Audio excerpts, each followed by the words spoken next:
Free trade is always economically beneficial in the long term, and the more free trade is practiced by a country, the higher the standard of living of its inhabitants will be.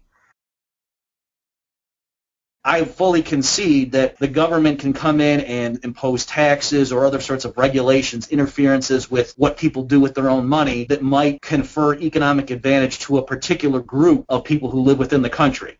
But what I would deny is that it can make the country as a whole better off.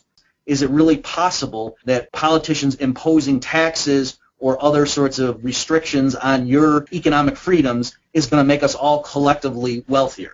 Let me just put it this way. The government certainly can help particular groups.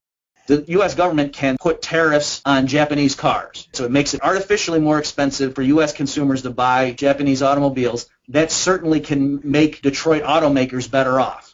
But the point is, it doesn't make Americans as a whole better off. Okay? It lowers the standard of living of the country as a whole. In other words, the gains to the winners are more than swamped by the losses to the losers.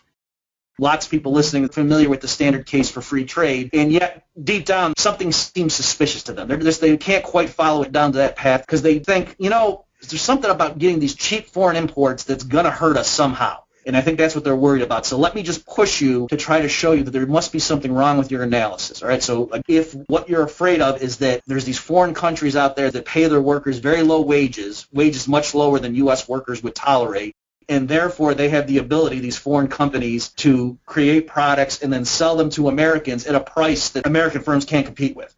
If you believe that foreigners shipping products to the United States and charging very low prices for them makes us poorer in some sense, well then surely if they sent us those products for free, right, if they just literally gave them to us as gifts, that would be even worse. That would hurt us even more, right? So again, if you think cheap imports are bad, then free imports would be even more catastrophic. But now look at what you've been reduced to. You've now been backed into a corner thinking that if foreigners give us presents, that lowers our standard of living. That can't possibly be right.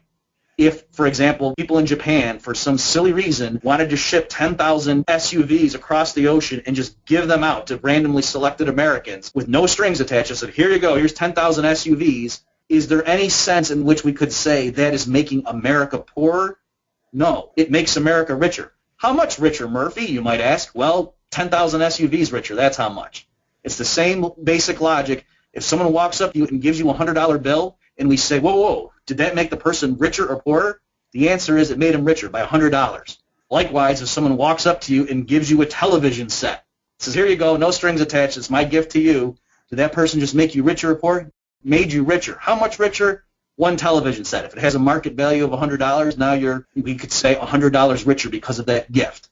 It's difficult to argue that cheap imports are bad, but free imports are actually good, right? And so I think you'll see that the logic here is to say if foreigners can make products and send them to Americans and charge us less than it would cost us to produce ourselves, then that's beneficial. That makes the United States richer on average. It's the same logic as why do we have division of labor in the first place, right? You yourself do not make your own clothes, grow your own food, build your own car. You specialize in the task where you're relatively more productive. You make more of those things than you personally need. You sell it in the marketplace and then use the money you earn to go buy things from other people who are specializing in their areas of expertise. So that logic is crystal clear when it's at the individual level, and at the level of the country, it's not as easy to see, but it's the same underlying logic.